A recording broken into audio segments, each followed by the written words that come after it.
പ്രവാസ ലോകത്തെ വാർത്തകൾ. ഇന്ത്യക്കാർക്ക് ചിപ്പുള്ള പാസ്പോർട്ടിന് അപേക്ഷിക്കാൻ പുതിയ ഓൺലൈൻ പോർട്ടൽ സജ്ജമാക്കിയതായി യുഎഇയിലെ ഇന്ത്യൻ നയതന്ത്ര കാര്യാലയം അറിയിച്ചു.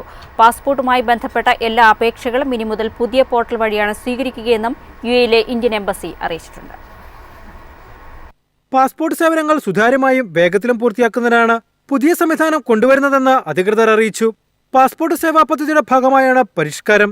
ചിപ്പിൽ വ്യക്തിഗത വിവരങ്ങൾ സുരക്ഷിതമാക്കിയാണ് പാസ്പോർട്ട് ലഭ്യമാക്കുക. ഇത് ആഗോളതലത്തിൽ ഇമിഗ്രേഷൻ ക്ലിയറൻസ് കൂടുതൽ എളുപ്പമാക്കും. അപേക്ഷയിൽ എന്തെങ്കിലും തിരുത്തുണ്ടെങ്കിൽ അധിക നിരക്ക് നൽകാതെ തിരുത്താനും സാധിക്കും. ഇന്റർനാഷണൽ സിവിൽ ഏവിയേഷൻ ഓർഗനൈസേഷൻ മാനദണ്ഡം അനുസരിച്ച് ഫോട്ടോ, ഒപ്പ്, മറ്റു രേഖകൾ എന്നിവ PSP പോർട്ടലിൽ നേരിട്ട് അപ്ലോഡ് ചെയ്യാനും അവസരമുണ്ട്. അതിനാൽ BLS നിന്ന് ഫോട്ടോ എടുക്കണമെന്ന് നിർബന്ധമില്ല. News desk MyFin TV.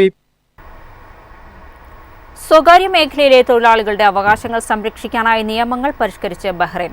Labour market regulatory അതോറിറ്റിയാണ് തൊഴിലാളികളുടെ വേതന സംരക്ഷണ സംവിധാനത്തിന്റെ പരിഷ്കരിച്ച പതിപ്പ് പുറത്തിറക്കിയത്. ജീവനക്കാർക്ക് കൃത്യസമയത്ത് ശമ്പളം ലഭിക്കുന്നുണ്ടെന്ന് ഉറപ്പാക്കുകയാണ് പുതിയ സംവിധാനത്തിന്റെ ലക്ഷ്യം. Central bank of Bahrain, benefit, സ്വകാര്യ മേഖലയിലെ സ്ഥാപനങ്ങൾ എന്നിവയുമായി സഹകരിച്ചാണ് സർക്കാർ പുതിയ തീരുമാനം നടപ്പാക്കുന്നത്. തൊഴിലാളിക്ക് കരാർ പ്രകാരമുള്ള ആനുകൂല്യങ്ങൾ ലഭിക്കാൻ പുതിയ കരാർ സഹായിക്കുമെന്ന് അധികൃതർ വ്യക്തമാക്കി.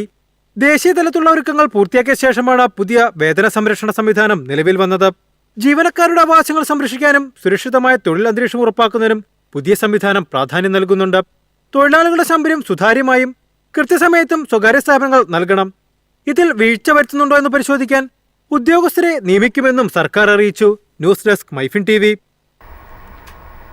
സൗദി അറേബ്യയിൽ വിദേശ തൊഴിലാളി കൈമാറ്റ നിയമങ്ങളിൽ മാറ്റം. പുതിയ നിയമത്തിന് സാമൂഹ്യ വികസന മന്ത്രി അംഗീകാരം നൽകി.